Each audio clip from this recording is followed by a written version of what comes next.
The next person that we have coming up is Jen. A couple things about Jen that you should know.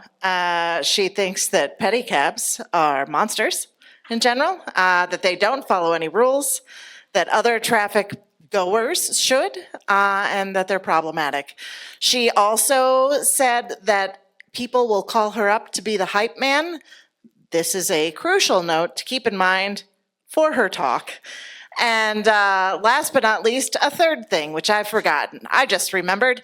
She managed to conquer the Tuesday New York Times crossword puzzle. Normally we make it to Monday, but last week we hit Tuesday, and that's a pretty big fucking deal. So yeah.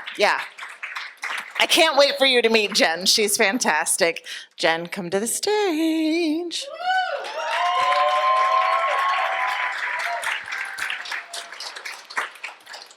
This talk is about how I got to have 3 very unexpected fandoms that bring me such joy, community, and connection, and my search to find somebody that shares all 3.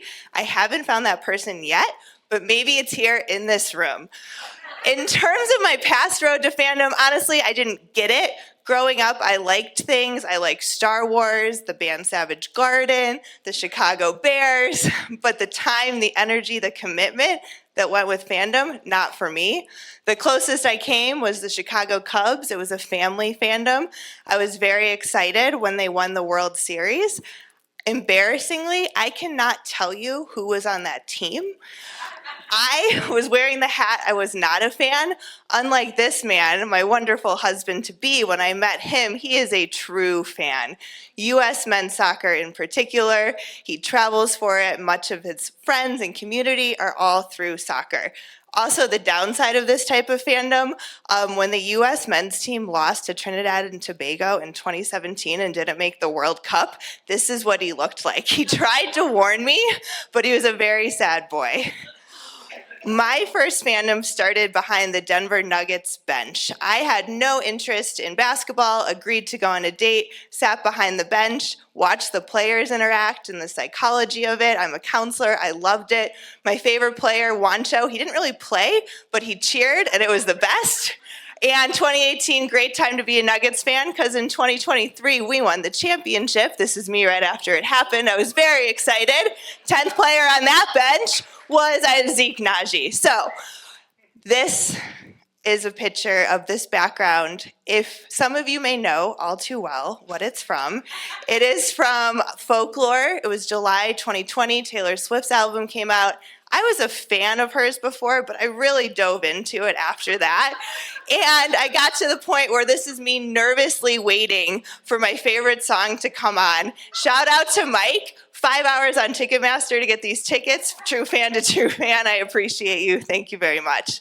Last but not least is going to be Formula One racing. Yes, it started with Drive to Survive, the Netflix show, but I stayed through the Max years. My favorite drivers now are Albon and Sainz. I'm not a fan of papaya rules, and looking forward to the season. Now I'm the person that travels for, we went to Japan. I'm the one that travels for fandom now. And I didn't go to St. Louis for the Cubs, but now we're going to Japan, and it's just really fun. It's also really helped my dinner party conversations. Some of this small talk, you see I'm a counselor, therapist, and work in suicide prevention, and sometimes that can stop the conversation in its tracks or lead very quickly into medium or deep talk. Medium or deep talk is my favorite. I love it. I will go there anytime, but I've also really started to find the value of small talk around some of these fandoms, whether it's somebody in line or an Uber ride or traveling. It's kind of like matching somebody's dance moves for a couple minutes, having these conversations, and I really found a lot of value in it. Currently, I work in youth suicide prevention with a program called Sources of Strength. Woo! I love that. And we talk about 8 different strengths in middle and high schools that help people get through hard times. It's been shown for the people that are struggling what helps them get better. And so we talk about these different strengths.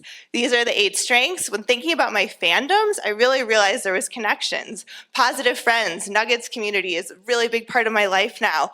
Family support, mentors. I have a Taylor Swift mentor, Bailey. There's a lot to learn out there, so thank you.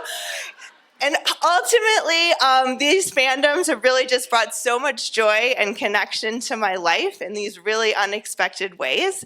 And it's been really powerful, and I did not expect this when I started this journey 7 years ago. So please wear your Denver Nuggets sweatshirt or your McLaren hat or whatever fandom it is for you. There's so many incredible ones out there. If I share the fandom, I will talk to you about it. I'll quickly find out if I can really talk to you about it, or if you're a medium fan. I love medium fans, like all for it. But I ask this question again, does anybody share these 3 fandoms with me? If you do, please come find me after the show. I'd love to talk to you about it. This is some of my information. I encourage you all, whether it's your first or 50th fandom, be open to it. It's never too late. This is me, as well as the 988 Suicide 24/7 free suicide and mental health hotline. Thank you.